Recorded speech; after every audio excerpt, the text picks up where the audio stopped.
Bismillahirrahmanirrahim. Dear students, today we are going to talk about John Milton, his biography, life, works, and initial stages of his life. We'll talk in this video.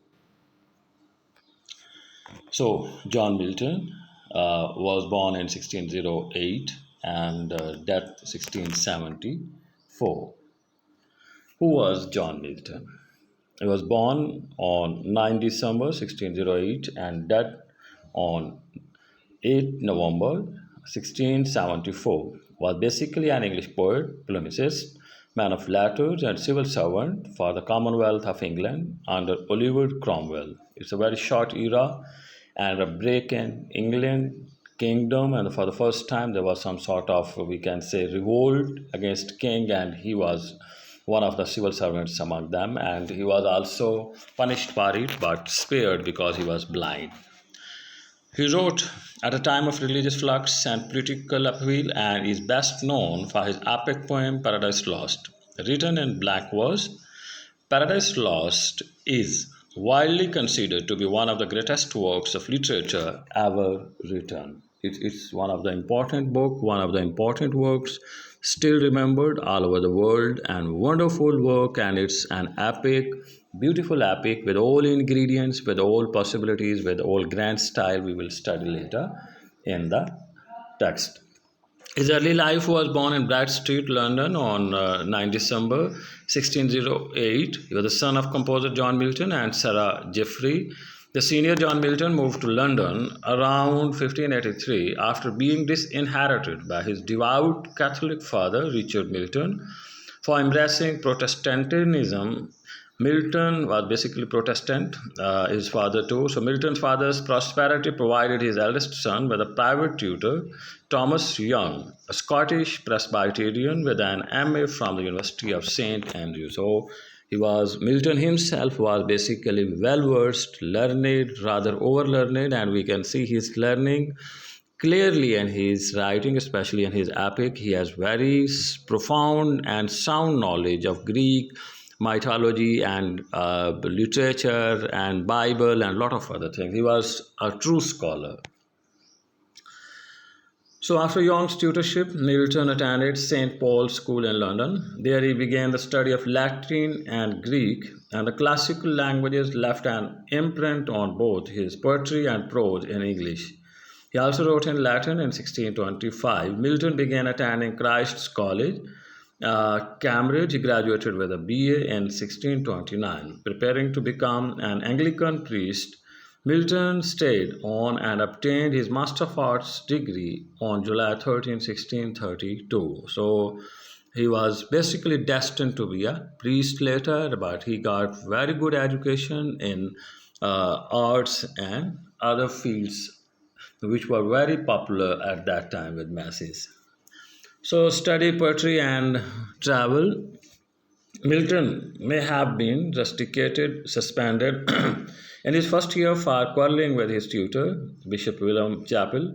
He was certainly at home in London. In the Lent term, 1626, there he wrote his Elegia Prima, the first Latin elegy. Historian Christopher Hill cautiously notes that Milton was apparently rusticated and that the difference between Chappell and Milton may have been either religious or personal, but there was some sort of fight. He read both ancient and modern works of theology, philosophy, history, politics, literature, science, in preparation for a prospective political career. So you can see he has very sound knowledge of history, politics, literature, philosophy, this and that. So as I have told you, he was a true scholar, well versed, learned one, and his learning is clear, can be seen, can be found, can be traced in the lines which he wrote later. Milton continued to write poetry during the period of his study. He wrote Arcades and Commerce in his early period, and he reformed in 1632 and 1634 respectively. The Commerce argues for the virtuousness of temperance and chastity. In May 1638, Milton embarked upon a tour of France and Italy. that lasted until July or August 1639. His travel supplemented his study with new and direct experience of artistic and religious traditions, especially Roman Catholicism, civil war, prose tracts, and marriage. On returning to England, Milton began to write prose tracts in the service of the Puritan and parliamentary cause. He was supported by his father's investments, but Milton became a private schoolmaster at his time, educating his nephews and other children of the well to do. Their experience and discussions with educational reformers Smule Hartlib led him to write his short tract of education in 1644, urging a reform of the national universities.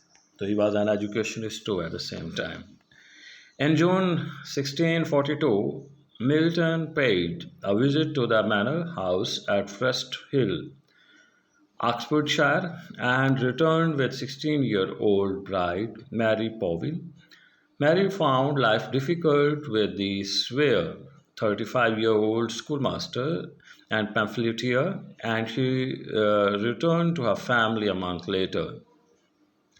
She did not return until 1645, partly because of the outbreak of the Civil War. In the meantime, his desertion prompted Milton to publish a series of pamphlets over the next 3 years, arguing for the legality and morality of divorce. In 1643, Milton's hostile response accorded the divorce tracts that spurred Milton to write Aripagetitia, a speech of Mr. John Milton for the liberty of unlicensed printing to the Parliament of England, his celebrated attack on pre-printing censorship. In Aripagetitia, Milton aligns himself with parliamentary cause, and he also begins to synthesize the ideal of New Roman liberty with that of Christian liberty. So we can say Milton and his first wife Mary Powell had four children. Annie, she was born on July 1946. Mary, 48. John was born in 1652. Sorry. Deborah, 2nd May 1652, and Mary Powell died on 5th May 1652 from complication following Deborah's birth. On 12 November 1656, Milton was married to Catherine Woodcock at St. Margaret's, Westminster. She died on 3rd February 1658, less than 4 months after giving birth to her daughter Catherine, who also died. So his marital status or life was not as good as other poets. Suffering are there. Milton married for a third time on 4th February 1633 to Elizabeth Minshull.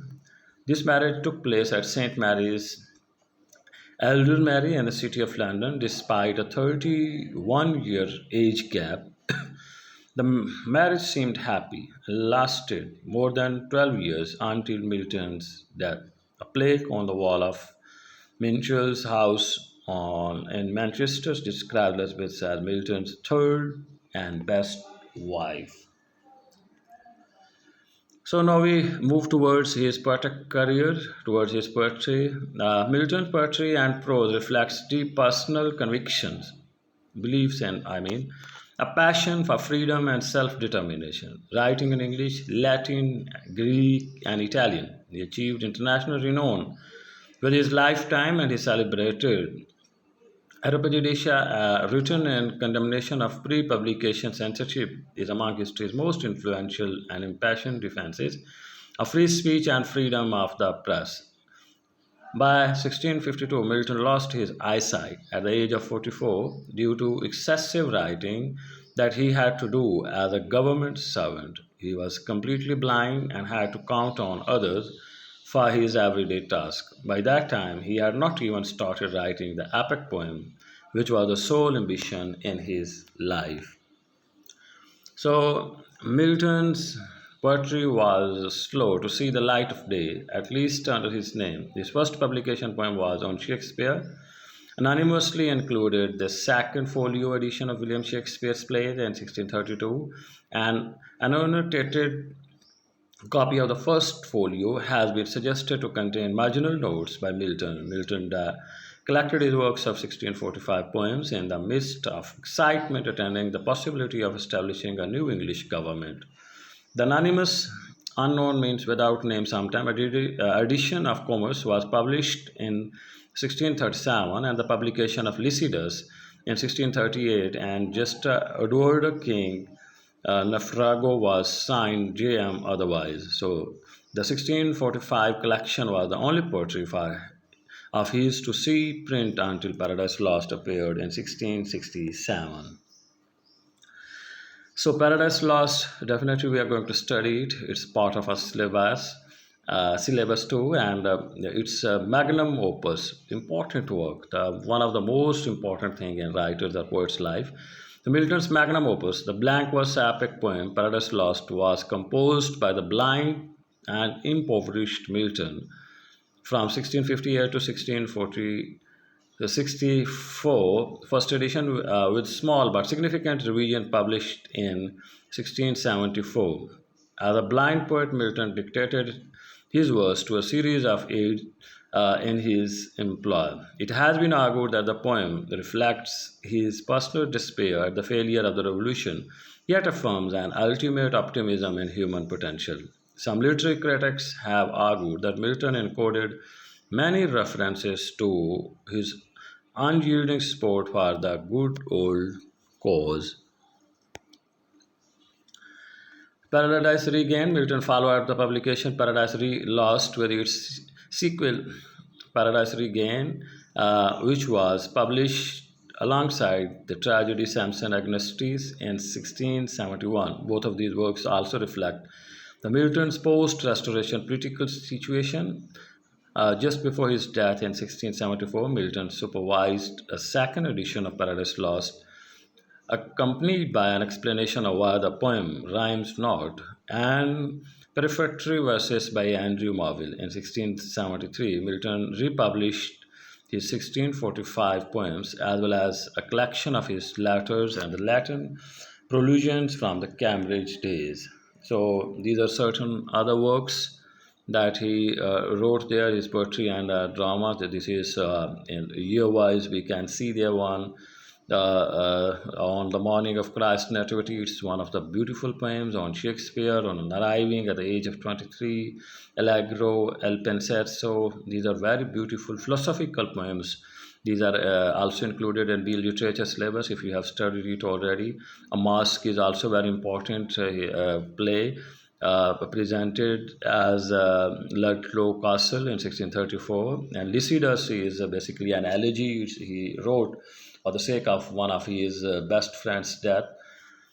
And then we can see poems by John Milton. So when I consider how my light is spent, so on his blindness, this is one of the important, and on the late massacre and Paradise Lost, Paradise Regained, Samson Agonistes poems. So this on his deceased work. These are some of the important works, and all these works are having high seriousness and grandeur among them. So in prose, we can say these are the works that he published with certain titles on education, and some of them are having their title from Latin, from Greek, and all of these works are basically concerned with social reforms because he wants to change a lot of social. He was basically social reformist too. At the same time, social evils and a lot of other things.